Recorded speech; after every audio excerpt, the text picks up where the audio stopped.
everybody. I'm so excited to be just saying hi to you. And I'm coming from Malmesbury, South Africa, and I'm just so excited to be here. And I'm just so grateful just to be spending this time here with Bertie and Helena and just their amazing boys and family and all the wonderful people I finally have gotten to meet here who I've been Facebook friends with for so long. And it's getting late here. It's around 11 p.m. and I just felt to share with you just what was on my heart with what's going on with me and Jesus. And what I just feel like he's been speaking to my heart is just how he influences us so kindly and gently in his love and in his grace. And what grace is his divine influence upon our heart. And influence is the key word there. I know I get very impatient at times when I feel like I know whatever I need, it's him to convince me and persuade me of truth. And it happens in a love relationship that we have with the Trinity.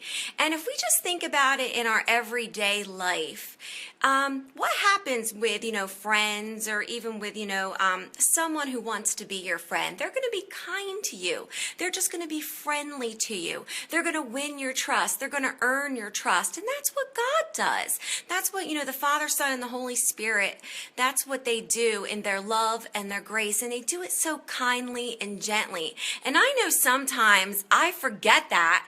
And I'm just like, I want it now, Jesus.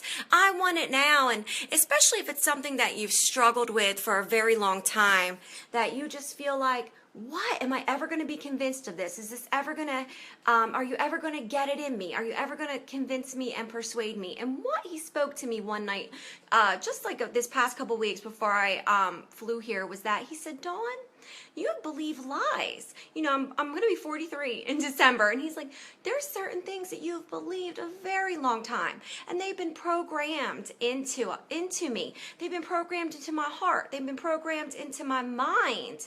And even like on a subconscious level. And so you know what he does? He doesn't do a download. Like, thank God he doesn't do a download. I can just cry thinking about how our good shepherd woos us. That's the word that just kept coming up in my heart again and again. It's how he woos us, how he just gently pursues us. He knows those places that we've been hurt. He knows those places where what it is that the law has abused us. And I don't just mean like, the 10 Commandments. I know many of us we thought that, God was this commanding one that was do this, do that, so I can love you, so that you'll be acceptable. And that was never God. That was that law system that Adam fell us all into. And the law system just means you're going to have life by the works of your hands. And so none of us could ever do it. You can't have God's life. You can't have God's life by anything that you do. But I know even I, who wasn't churched, had that ingrained in me, that performance system I've got to do to have, do to be accepted, do to be loved, do to be desirable. I've got to always perform and do. And what grace is when he just woos you into this understanding that it's nothing that you'll ever do, that it's always what he wants to serve you in his love and his grace and his goodness and his kindness. Jesus said, he's the greatest servant. The greatest in the kingdom of God is the one that serves. And that's Jesus. He's the one that serves us because only he can bring forth his life in us. And one of the scriptures that just I love and that he brought to me tonight was from the Message Bible. And it's in Ephesians 5 when they're talking about relationships. And this is what Christ does for us. It says, Christ's love makes the church whole. His words evoke her beauty. Everything he does and says is designed to bring out the best of her, dressing her in dazzling white silk, radiant with holiness. And this is what he does. He tenderly woos us. He tenderly reveals himself to us, and he earns our trust. So kindly and gently, he earns our trust. And he's the one that gently persuades us in his love and grace. And when I think about, friendships that I have, you know what they did? They showed themselves trustworthy to me. They were kind to me. They said nice things to me. They, when they were going to be a certain place, they were there, or they called me. They weren't suspicious of me. They weren't mean to me. They were so kind and loving, and that's how it works in relationship. And for many of us who were abused by the system that Adam, fell us into, we didn't even know that Christ had already died away that system, and now we're married to him, just like it says in Romans 7, and he will bring forth his fruit in us. And so that's what we are. We are the bride of Christ. And even men, you are the bride of Christ, and you can't do anything to have the life of God. He's the one that earns your trust, that woos you, that is good to you, that's kind to you. Just think of the fruit of the Spirit is who the character of God is. He's goodness, and he's kind, and he's temperate, and he's long-suffering, meaning he's not upset when he knows all those places in our hearts that have been hurt, that have been abused by, the law system, because that's what it's done.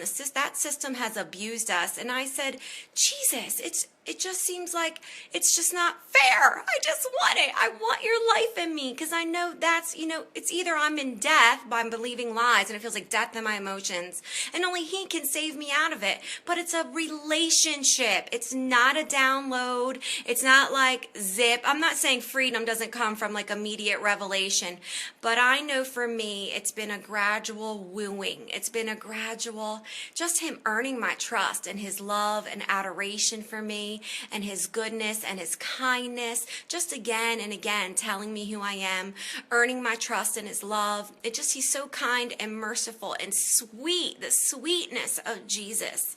Just to experience his goodness and kindness that earns my trust, to bring my hurts to him, to bring those places I've been wounded, to bring those places where I believe lies for a long time, and he earns my trust, to open my heart to him, to tell him it hurts here. It hurts. I've been hurt here. Show me the truth. Persuade me. But he does it kindly and sweetly. And he woos us, and he earns our trust. And one day I was like speaking to someone trying to explain this. And because I know a lot of people who come into grace, we're frustrated that you don't see results, because in the law system, a lot of it was willpower. Let's be for real. I would try to lull my feelings. I would try to do love, be kind, be good, be. And you can fake that funk for a little while, but it's effortful, it's laborious, it's hard, it's a heavy yoke, it's a burden that will kill you till you burn out and give up. And when you give up, I feel like that's the best place you could ever be. And it's like, help me, Jesus. And that's when his grace comes in like a flood. And what the picture he gave me is of an abused wife. And there was an abused wife in a relationship, and she was abused in every way by that husband. And let's call that husband the law mentality, the legalism, the do to have, the do to become. And that is the abusive husband that most of us thought that God was, which was so sad. And so what has happened now, God has opened up our eyes to the beautifulness of grace and to Jesus and his love. And that divine influence is always persuading our heart, and it's earning us, earning our trust, persuading our hearts of who he is and who we are to him, and the truth of what he's done for us in Jesus. But doesn't it take time? Imagine now that woman, that abused wife, is in a shelter because she's done. She's done, and she's left it all behind, and she's now in the shelter. And here comes a beautiful, handsome, gorgeous man, and he's knocking at the door, and he's bringing her flowers. Is she going to be able to receive that right away? Because she's coming out, she's been abused. She's been, mentally abused, verbally abused, physically abused. She's been abused and taken advantage of in every way by the one she thought was supposed to love her. And a lot of us thought that was the demanding and commanding God.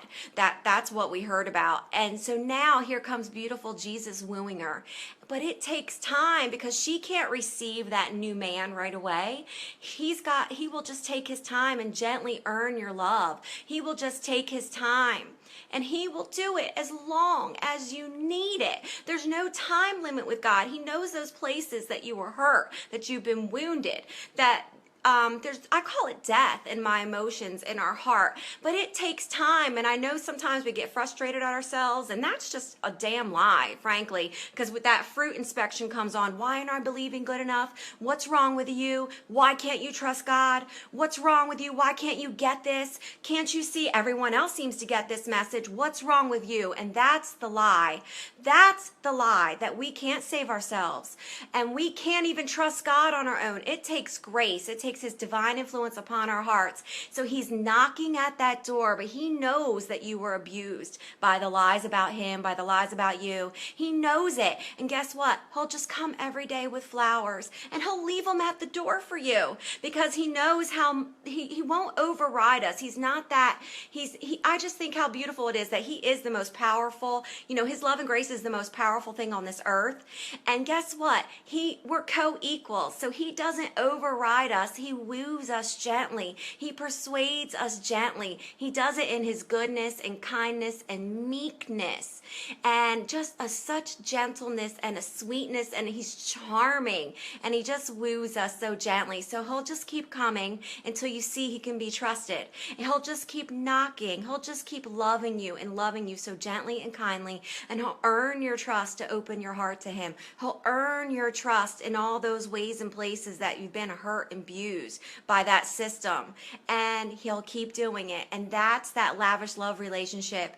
And before you know it, I always say, Jesus, how did I get here? Because it wasn't pretty. Our courtship with my Jesus wasn't pretty at times. I'm a demanding wife, and he knows it. And I'm very temperamental and demanding at times, and I'm honest with him when I'm hurting. But he's earned my trust to come boldly to the throne of grace. So I just felt to encourage you that it's not up to you to trust God. It is up to him to woo you like a kind husband would, like the most amazing, charming, the man of grace will woo you, Jesus, so gently and kindly, and he'll court you and he will earn your trust. So I only wanted this to be a few minutes, so I'm sorry, y'all, but I just hope that just speaks to your heart, because I know it's not something that happens overnight. It takes time. And a lot of us don't like to hear that, but that's the only way. That's the only way God functions, is in relationship. And that Trinity is a beautiful relationship, and they have seated us with him so that we're right next to him. But he woos us. That's just the word he's brought up. And he's just going to keep speaking love to you. And his words will invoke your beauty of who you really are. And you're just radiant and his shining bride. But we've believed many lies that we're dirty and we're not acceptable, and we believe the lies that we are what we do, and we never are. But he's the one that will just gently and kindly persuade your heart of the truth.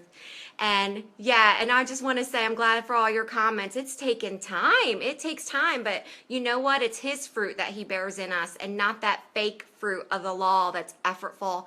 It's never lasting. And it's okay. The best place I say to be is right before God. It's right before him, honest, and say, what's going on? Why is this taking so long? And I love that he said, you know what, Dawn? You've believed lies 42 years. 42 years you've been programmed wrong. You've been programmed in lies. And it's because of how our design is, our design of our heart is so powerful that God persuades us to, when Jesus returns, we'll be raised up into immortality. We have a powerful belief system, but guess what? Only he can change what we believe in his goodness and kindness and love and grace that bring forth his life in us. And it's a beautiful love relationship. And just like any marriage, there's ups and downs, good days and bad days, but he's faithful that promised. He's the faithful one. So all I say is, Father, help me believe you. Help me. Because some days, I'm be honest, it's rough. And it just feels like all the lies feel more real than the truth. And I'm honest with him. And that's why I say, just be honest with him. Just share your heart with him. He loves you. He's your good shepherd. He's your gentle husband that will woo you and woo you and woo you gently and kindly. And it's only the law system that evaluates it. So it's only the law system that goes, guess what? This has been too much time on this. I need the heart change now. That's just that evaluation system of the good and bad that he'll even cut away from us, because no fruit, good or bad, can define us. We are married to Christ. He is married to us. And I always say he's just that gentle husband that's on his knee, just earning our trust again and again and again. And I don't care if it's 1,000,000 times a day. I say, show me what I need to see to trust you, Jesus. Show me what I need to see to trust you, to take care of me, to produce your life in me, to set me free from this lie. So I just encourage you to be honest with him. But he does it in relationship, and he does it by wooing us, and he does it kindly and gently.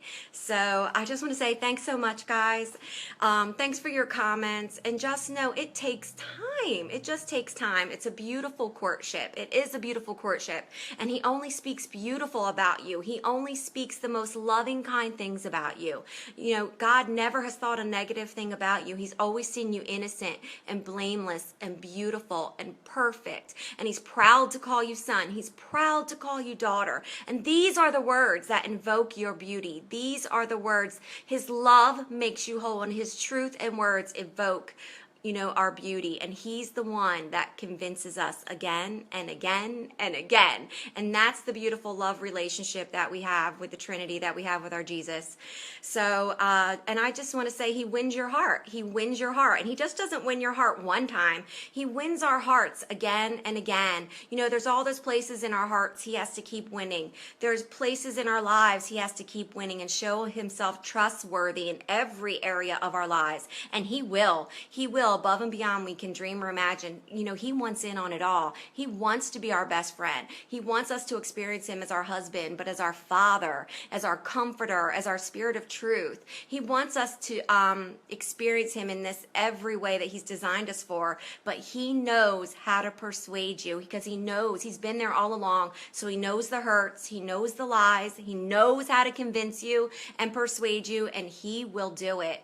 And I just felt to encourage you, it's just takes time, but it's a beautiful love relationship. And there's never a moment when he's not working in our hearts to bring forth his salvation and truth. There's never a moment. It may feel like that. I'm saying it does feel like, where are you? But he's always working in our hearts to bring about his salvation, to bring about his life in us, and to earn our trust. And isn't it beautiful to know it's all him? He's the one that will show himself trustworthy. So I just want to encourage you to just keep hearing the beautiful truth that what he says about you. Talk with him, share your heart with him, be honest with him. He loves that. He loves that, because when we're honest with him, that opens up our hearts for him to say. It's like a little child bringing their boo-boo to their mommy or daddy and going, it hurts here. It hurts here, Jesus. And when we do that, it opens up that place that's been hurt for him just to flood it with his love and truth, and to heal us, and to bring forth his resurrection life in us and restore our souls. And his love consumes us and makes us whole. So I just want to encourage you to be easy. Just not that we can even be easy on ourselves, but his yoke is easy and his burden is light, and he's not demanding. He's constantly serving us in his love and grace. So he doesn't care how long it takes. He's a romancer. Jesus is a romancer, and he'll romance you unto his life. He'll woo you unto his life, and he does it so gently and kindly. And that's our good shepherd. That's our Jesus. That's our daddy. So y'all have a good night. It's getting close to midnight here, so I just want to say thank you so much. And I just love you guys, and just know you're loved and you're prayed for, and you're so wanted. You're his treasure. You are his treasure. You are his dream come true, and he'll never stop. He'll never stop pursuing your heart. Even if there's places you don't feel you can trust him, he'll never stop pursuing you. He'll never stop in his goodness and his kindness and gentleness pursuing you to win your heart and to show you he can be trusted. So just know you're loved and prayed for, and have a good night, guys. I love you.